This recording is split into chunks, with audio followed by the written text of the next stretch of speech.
Hello and welcome to the page. This is the Danda the Panda J Crew Squad channel. The J Crew Squad is a sibling set. Here's one of them.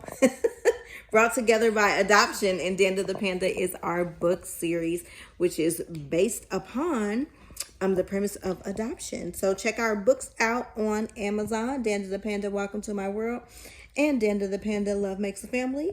Follow us on Facebook at Danda the Panda. Also on Twitter or X. And on Instagram, we are Love Makes a Family Stories. Okay. So today we are talking about, you smell like Pringles. I ate the Pringles that you did for the challenge. Okay. We just did a Pringles taste challenge and now Homegirl's breath smells all of ranch and honey mustard Pringles. That's disgusting. Pause for the cause. Can you even pause this? Here we go. Okay, we are back because Homegirl's breath was just kicking it like Escape. I mean, Tiny, Candy, Tamika, they even brought Tasha back for her breath because, woo, it's still, now it smells like ranch and mint. How about, can I put the orientation on this? I'm trying to interview you in another way. Okay. I'm just have to deal with it. This is the thing you deal with children. All right. So today we are talking about adoption. What does adoption mean to you? What's adoption? I come from a different mom. Okay. What do you mean come from? Like, she gave birth to me, and then something happened, and then I go into the adoption center, and then I come here. Kinda. So, as you can see, Jalen is 10, so she has a little bit better of an understanding of adoption than the other two younger kids do. Jalen came to us when she was 4. She came February the 3rd in 2019. And I remember that date specifically because that's my brother's birthday. So that was, yes, Uncle Jason's birthday. So that was she's the gift that keeps on giving there, Jason. So her and Justin came that day, and they're supposed to be a temporary placement, but things did not work out with their bio parents, and so they ended up being up for adoption.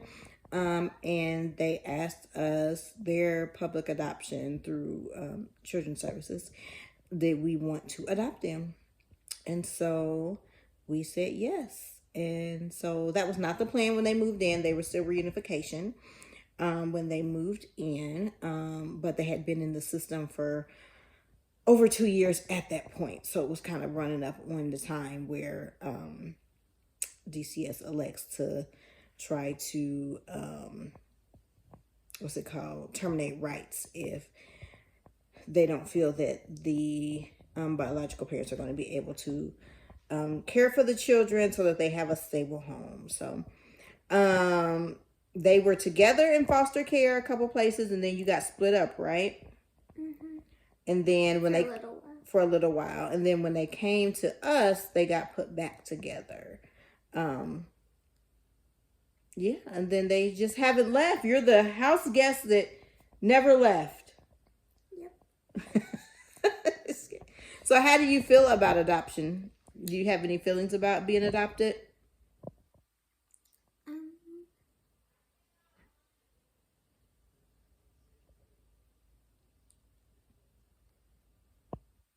I kind of feel happy and sad.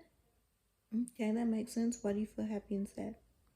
Because now I have a home, and my other parents couldn't take care of me, so I didn't get to see their faces for a while. Mm-hmm. Do you remember their faces? No. No? You probably wouldn't because you went into foster care when you were, I think right before you turned 2. So you were really little. So you probably have no memory. You probably remember some foster placements, but you probably don't remember your biological parents. But that's okay. That doesn't mean they're bad people. That just means they weren't able to take care of you. And so the state wants to make sure that you're with somebody who could take care of you. Right? Mm-hmm. So sometimes things happen in life. But I believe that you are where God wants you to be every day of your life. So God wants you to be here with us. And you formed the J. Crew Squad with your brother and your little sister. So they were adopted 2 days apart. Their little sister is from a private adoption. And Jess and Jay are from DCS adoption. And they ended up being, adoptions being finalized 2 days apart. January 28th and January 30th in 2020. So right before the craziness of COVID, and the shutdowns and all that, less than 2 months before that happened. So they got adopted and they were stuck in the house with us for months on end, but they didn't know any better. They were just little bitty kids. And by the time you got adopted, you were in kindergarten. So yeah. And it's natural to feel sad about some things, you know what I mean? It's probably a lot of questions that you'll have as you grow older, as we've kind of talked a little bit about before. And that's okay. You know, you'll always have questions. And whatever we can do to answer your questions, we will. There is a lot of things that we do not know. And that's just kind of the way it is. We weren't given a ton of information. But we know that you're here and you're happy and you're safe. So that is what is most important, right? Yeah. Right? What else do you want to tell the people? Do you think there's anything important that they should know about adoption when they encounter kids that are adopted?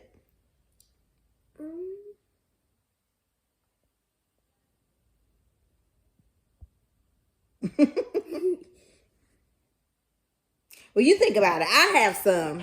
Okay. So, working in education, I think it's important to remember that sometimes there are going to be kids that are adopted. There are going to be kids who are in foster care. There are going to be kids who live with their biological Who just fell? Was that Jordan? Oh, Lord. Come with us on the adventure. You okay, baby? Hold on. Somebody had a little boo-boo on the steps. Are you okay? Tell me you're okay. Are you more mad that you dropped your Pringles? Yeah. Oh, Jor. Okay, well, what I was going to say is that everybody has different living circumstances. So a lot of times if you're a teacher and you say, like, take this paper home to your mom and dad, the kids may not be living with their mom and dad, right? They may be in foster care. They may be in a kinship placement with an aunt or uncle. It might be a lot of different circumstances. So I just recommend people say with your grown-up at home, right? So you don't have to be so formal with like elementary kids and say your parent or legal guardian, right? But you can say with your grown-up at home. And then staying away from certain types of activities like family trees and things like that, or finding some type of way to be inclusive. So I always tell people in my job, you know, you don't necessarily have to not do something, but how can you make it inclusive? Is it something that you can make inclusive or more inclusive, and try to do that? Justin and Jalen came to us when they were 3 and 4. And so we had some pictures from some foster placements of them in the last like weeks ahead of time, but no baby pictures, nothing like that. So, you know, when people have graduations and stuff and they're like, oh, bring a baby picture, well, they don't have any. So I had to scour Facebook and I ended up finding a couple. And they're not the greatest of quality, but at least I have something. But for a lot of kids, they don't have anything. And so, well, that's what I put in there. That's what I found on Facebook. Like you didn't come with anything from being a baby. You came with pictures from when you were 3 and 4. Like that was how old you were when you came. So I went and found some just so they could have something. You know what I mean? And still it's not really, I think I found a baby picture of Jalen and then a toddler picture of them both. But there's, yeah, it's just not much. So just think of things like that when it comes to adoption, when you are talking to kids in adoption, making sure that you know that sometimes in foster care, kids' pictures can't be posted places for safety reasons, and just some things like that. I don't know where my co-host just left. She's out of here. So I was going to ask her, did she think of something she wanted people to know? But she left. So this is just our kind of intro conversation. We'll have more conversations, more in-depth conversations about adoption. And we'll talk about like the adoption process, the difference between private adoption and foster care adoption and things like that. Remembering that the goal of foster care is not adoption, it is reunification, but a lot of times that just does not happen. We're in Indiana, which is a state that has a very, very, very, very high rate of kids in the system. All right, so that is the video for today, a little sneak peek. We'll do some more in-depth things coming up.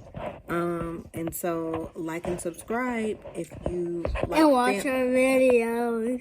If you like family vlogs, family content, and talks about adoption. Like, subscribe, share our video, please.